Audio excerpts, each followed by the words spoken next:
সারা পৃথিবীতে তেলের দাম বাড়ছে, বাংলাদেশে কি তেলের দাম বাড়ছে? বাড়ে নাই।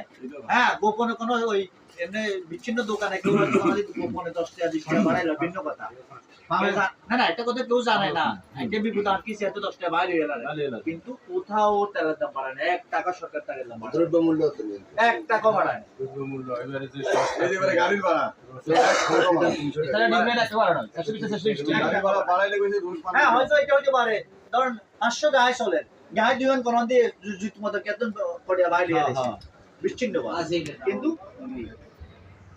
সাংগঠনিকভাবে সরকারি ব্যবস্থাপনায় কোথাও গাড়ির ভাড়াও বাড়ে নাই, তেলের দামও বাড়ে নাই।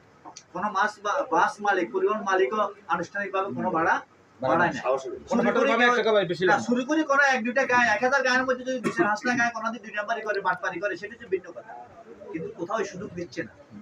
তারপরে আমরা তো মানুষের মতো সব না, আমরা সুযোগের কেন টেবিল উড়িয়ে রেখে জানি আমরা তাকাই পড়াশোনা আসেনি না থাকলে কইয়ে না এরা আমাদের বাবা এসে